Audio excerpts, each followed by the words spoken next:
Yo, what is going on? This is Philip Jean-Marie, aka Max Cooper. I'm actually here at the Power Morphicon, and I wanted to show you my wonderful helmet. I also wanted to shout out everyone who watched Power Rangers Wild Force, and even the old fans and the new fans. Also want to let you guys know, shout out to Tiger Tales. It's an audio storytelling channel on YouTube. Make sure to go ahead and like and subscribe. And also wanted to let you know, if you're going through some issues in life, remember 3 words: never give up.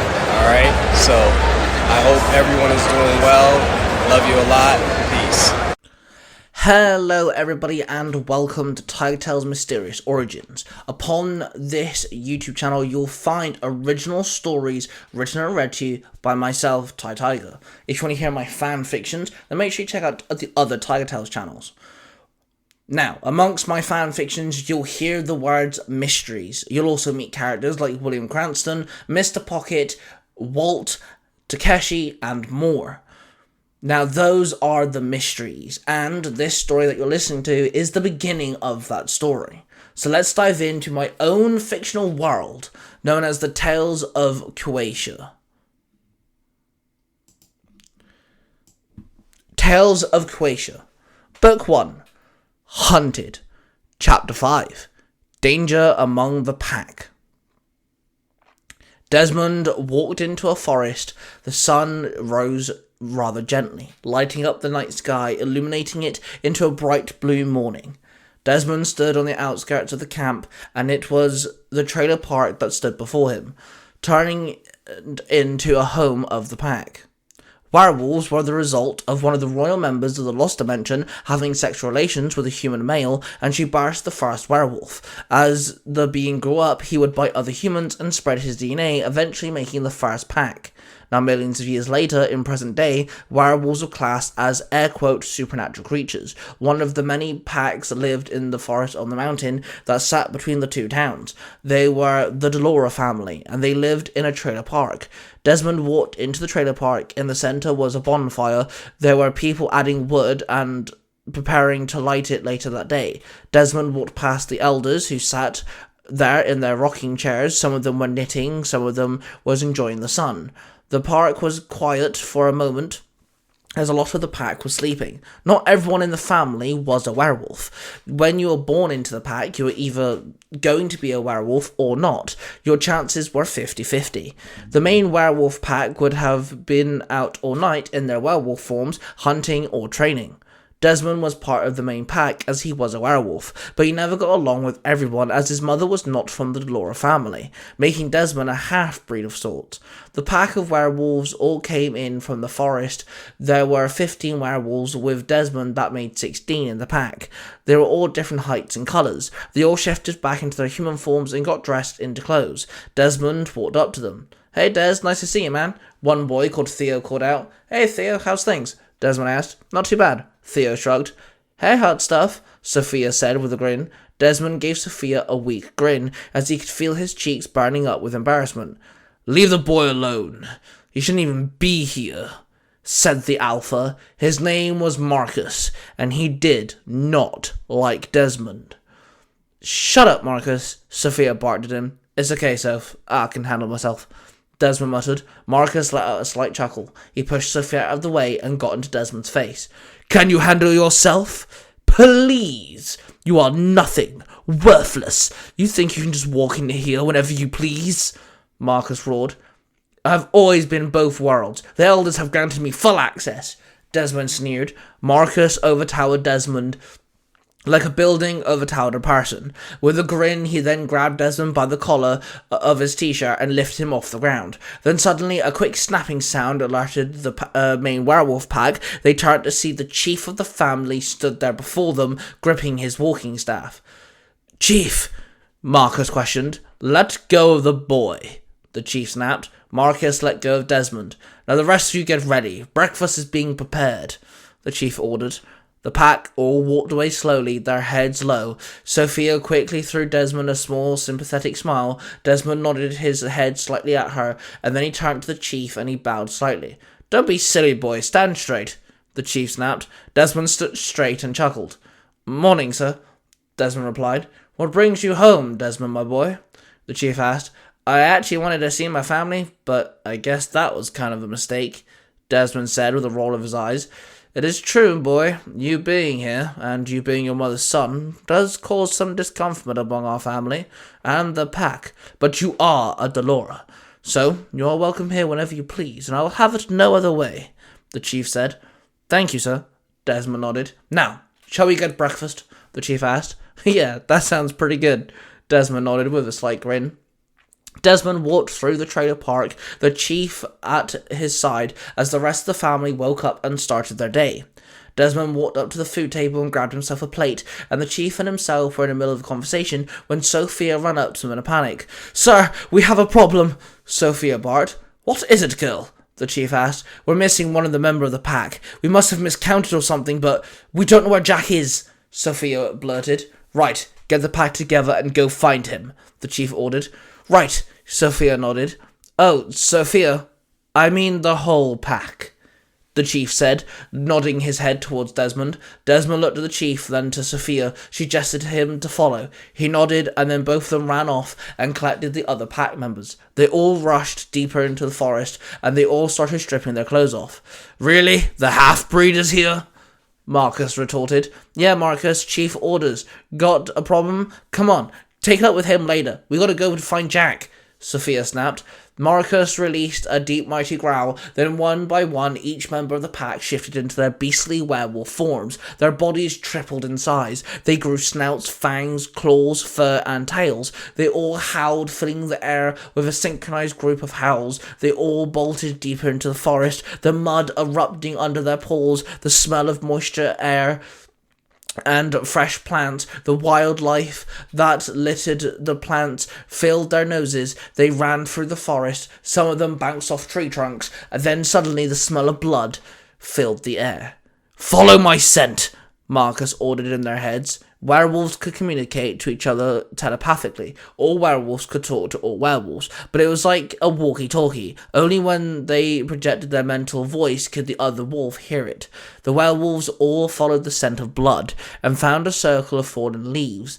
They had found a werewolf laying on the ground. The scent of death had cursed the air. The werewolf stood all straight and walked over to the dead werewolf laying on the ground. They walked around it and found the cause of death. They saw a gigantic hole in the werewolf's chest, and its heart had been removed. "This is disgusting," one of the werewolves thought. Who would do this to Jack?" Sophia thought. The pack looked around and took deep breaths, trying to catch a scent of the person or human or lost creature that did this to Jack. "Why?" one of the werewolves cried out. One of the female werewolves dropped their knees and started crying. "Pull yourself together. We must find who did this," Marcus barked in his mind. The girl Desmond recognized as Jack's sister. "Let her grieve, goddammit," Desmond roared. "Do not order me around," Marcus growled. He swung his paw and backhanded Desmond across the jaw, smacking Desmond off his feet. Everyone stood around in shock. The werewolf, who was on her knees, stood up and jumped in the way and snapped her jaws at both of the boys. "Jack is dead, and you're fighting like children," the wolf hushed through her choked throat. Desmond looked at the female werewolf. Her name was Astrid. Tears ran down her furry cheek. "What do you have us do, Astrid?" Marcus asked. "Let us take his body back.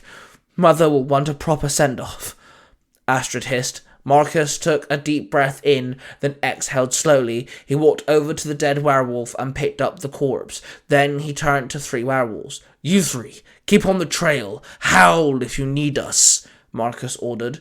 Then Marcus led the rest of the pack back to the trailer park, carrying Jack's body back to his family. Desmond followed close behind.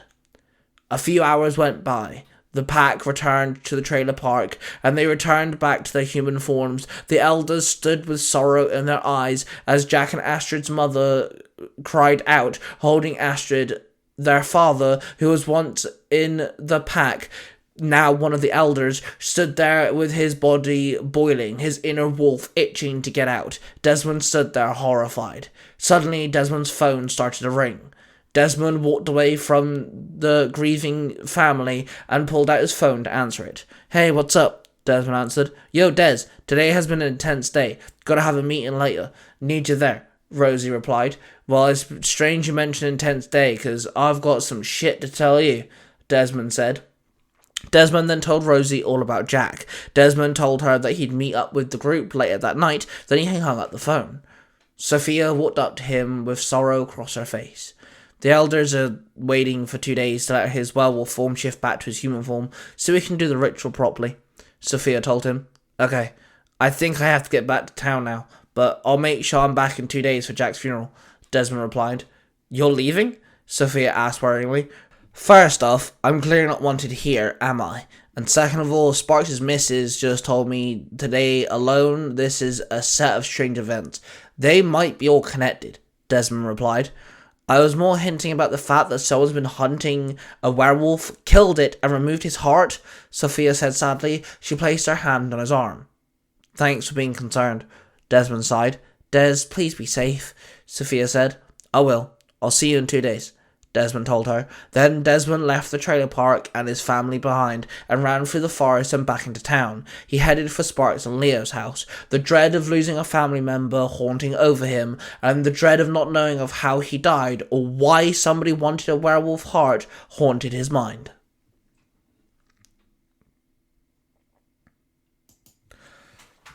Thank you guys for listening to this story. If you want to hear more about the mysteries, then please subscribe and hit the notification bell. From this point on, we have a lot more mystery stories coming. They explain a lot of the events that go on within my fan-fictional stories. Now on with the outro. Thank you very much for listening to this story. There are of course plenty more where that came from, on this specific channel and on other Tiger channels as well.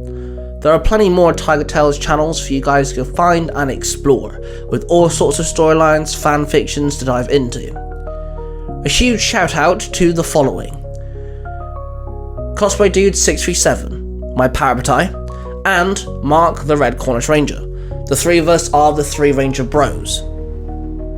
Then of course we have our partners, A Crown and Cosplay Sun 637, also known as Xander. Of course, a huge shout out to the Zero to Hero podcast, and of course, If You Give a Dad a podcast. If you want to find out more about these people, make sure you check out our website, the3rangerbrosstudios.com. That being said, make sure you check out the Tiger Nexus podcast, my own podcast where I interview people, content creators and geeks alike. Sometimes those two things intertwine. Now of course, a list of the other Tiger Tales channels can be found on the website, and also some of the channels are down below in the description. Make sure you go give them a listen to, because there's more where that came from. Storytime with Cosplay Dude 637 also returns on a lot of the Tiger Tales channels, including the original Tiger Tales. So make sure you check out his stories as well. I have plenty more content where that came from. I do gaming, reactions, I geek out about stuff, I show off my collectibles, my artwork, and a lot more. Again, some of these links will be in the description down below. If not, you can go check out the website, or check out the TikTok at TiTiger777, where I talk about a lot about my other content. Of course, that being said, I love you all. Make sure you hit that like button, you subscribe, and hit the notification bell so you do not miss more stories coming to you from myself and the partners of the channel. We're of passion, everybody, and I shall see you guys real soon. That before we can... Don't touch my Pringles. Bye!